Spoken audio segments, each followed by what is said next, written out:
આવું થઈ શકે તો દેવોમાં કેવી ક્વોલિટી ડેવલપ થાય? જો સામાન્ય એવો મનુષ્ય છે એ આવી ક્વોલિટી ડેવલપ કરી શકતો હોય પોતાનામાં કે સામાવાળાનું ટેમ્પરરી વર્તનની નોટિસ ક્યારેય ન કરે, હંમેશા પરમેનન્ટ વર્તન જ જોઈએ. ટેમ્પરરી કોઈ ક્યારેય ગુસ્સે થઈ શકે એ વિચારવાનું, હંમેશા ટેમ્પરરી વર્તન નોટિસ જ નહીં કરવાનું.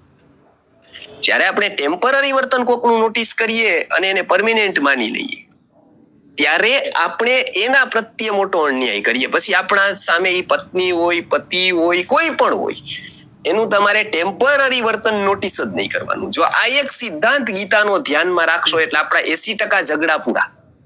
કેમ કે આપણા મોટા ભાગના ઝઘડા ટેમ્પરરી વર્તનને નોટિસ કરીને એને પરમેનન્ટ ફિટ કરી દઈએ આપણે કે આવો જ છે. એકવાર કોઈ ગુસ્સે થાય તો આપણે માની લઈએ કે આનો સ્વભાવ જ ગુસ્સાવાળો છે. કોક ભિખારી આપણી પાસે માગે ને આપણે 10 રૂપિયા ન દઈ તો સામે વાળો નોટિસ કરી લે કે આ લોભી છે. કેમ કે એની પાસે એવું વિઝન જ નથી કે એ કહી શકે કે એની પરિસ્થિતિ કઈ હતી, કેવું હતું, તો એની પાસે કોઈ ગણિત જ નથી. અને ભિખારીને આનો મોટો લાભ મળે છે. કેમ કે એને ખબર છે કે તમે એને 10 રૂપિયા નથી દેવાના તો એ શું કરે છે કે 4 જણા હોય ત્યારે જ આવે છે. અને ખાસ વેવાઈને એવા બધા ગયા હોય તો ખાસ આવે.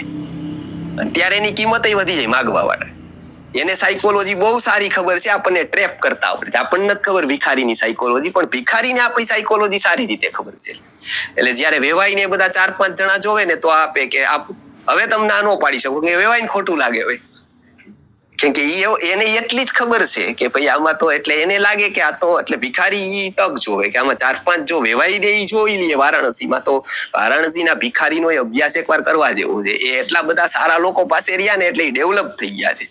એને ખબર છે કે ટ્રેપ ક્યાં કરાય. એટલે અમે જોતા હતા કે એ ક્યારે લોકોને ટાર્ગેટ કરે. એકલો હોય તો ટાર્ગેટ જ કરે. એને ખબર છે કે આ ના પાડશે, ના જ પાડી દેશે કશી. એ 5-6 બધા લોકો આવે ને ત્યારે એ ટાર્ગેટ કરે. કેમ કે હવે વ્યક્તિને આપવાનો પ્રશ્ન જ ન હોય, હવે પ્રેસ્ટીજ નો પ્રશ્ન, હવે ઈગો ઉપર પ્રશ્ન વયો જાય. અને આ એક જ ભિખારી એવું કરે જેવું નથી. આ સોશિયલમાં બધે આ જ ચાલે. આ વસ્તુ દાનનું વિકૃત રૂપ આવે ને એટલે આવો ઉપયોગ આનો થાય, આ ટ્રેપ થાય. પછી એ ભાવના, એ ઉદારતા, એ આત્માની સ્થિતિ, એ બધું તો પછી ક્યાંય વયું જાય. કેમ કે આપણે એવું કોઈ જોતા જ નથી. આપણે પાત્રને કઈ આપતા જ નથી. આપણા જીવનમાં ભગવદ ગીતા કહે છે દેશે કાલે જ પાત્રે જ તદ્દાનમ સાત્વિકમ સ્મૃતમ. પાત્ર કોણ? તો કે એવું બધું કઈ જોવાનું નહીં.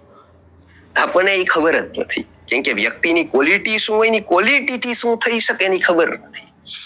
એટલે આ એક કીધી કે શું હોવું જોઈએ, તો કે સતયા શ્રદ્ધયા યુક્ત. એ એટલું જોવાનું કે કોઈ પણ દેવને માને છે, કોઈ પણ દેવતાને માને છે, એની ઇનર ક્વોલિટીમાં શ્રદ્ધા ડેવલપ થઈ છે. એ પેલું. આ શ્રદ્ધાથી યુક્ત થયો હોય તો શું થાય, તો કે તસ્ય આરાધનમ ઈહતે. એ આરાધન